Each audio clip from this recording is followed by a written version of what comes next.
Ассаламу алейкум, мөхтәрәм тамашачылар. Сезнең белән эфирда яна бер хадискә бер җавап тапшыруы. Көннәрдән бер көнне сөекле пәйгамбәребез базарга бара. Будай сатучы яныннан узып барганда, ул туктап, кулын будай өеменә тыгып карый. Һәм будайның аста бераз юыш булуын белеп ала. Кулын чыгарып ул сатучыдан: "Нәрсә бу?" дип сорый. Будай сатучы: "Я Расулуллах, күптән түгел генә яңгыр явып китте. Шуңа күрә будай бераз юешләнде" дип җавап бирә. Аллаһның илчесе: "Алай булгач, кешеләр күрсен өчен юешләнгән өлешен өстә калдырырга кирәк иде" дип таләп итә. Алга таба безне алдаучы кеше безнекеләрдән түгел дип өстәп куя. Ислам дине кеше яшәешенең һәр тармагын кулачлый. Әлеге хадис безгә нәрсә хакында сөйли соң? Мөселманнар бер вакытта да кешеләрне алдаган, үзләренең бер мизгеллек дөньяви файдалары өчен башкаларны ялгыш юлга этәргән кешеләр белән бергә булмаслар. Һичшиксез, ислам дине сәүдә белән шөгыльләнүне хуплый. Расулуллаһның әйтүе буенча, тугры сүзле, ышанычлы һәм гадел сәүдәгәрләр, пәйгамбәрләр, әүлияләр һәм изге гамәлле кешеләр белән бергә кубарлашаклар.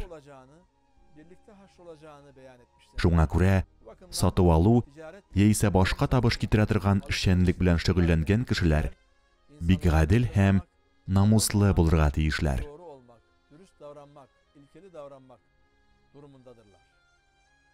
Әгәр дә сатыла торган әйбернең берәр кимчелеге булса, сатучы ул хакта сатып алучыны кисәтергә бурычлы. Гыйбадәт кылганда, үзеңне Аллаһ Тәгалә каршында басып торгандай хис итеп, ихсан белән кылырга кирәк булган кебек, сәүдә, бизнес һәм башка эш белән шөгыльләнгәндә дә Аллаһ Тәгалә безне һәр даим күреп торуын истә тотырга кирәк.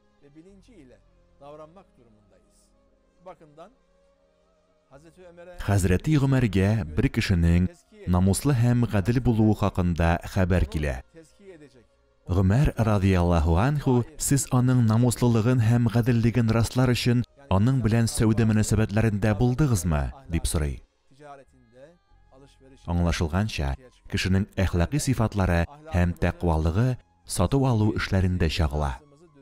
Шул рәвешле гыйбадәттә күркәм әхлаклы, ихлас һәм тәкъва булырга тырышкан кебек, кешеләр дә мөнәсәбәттә, шул исәптән сәүдә эшләрендә дә без шундый булырга тиешбез. Сатып алу эшләре белән шөгыльләнгән кеше беренче чиратта гаделлек һәм намуслылык нигезләренә таянырга тиеш. Пәйгамбәребезнең хадисе безгә шул хакта баян кыла. Нәкъ шушы фикерләр белән мин сезнең белән сау булашам. Ассаламу алейкум ва рахматуллахи ва баракатуху, хөрмәтле тамашачылар.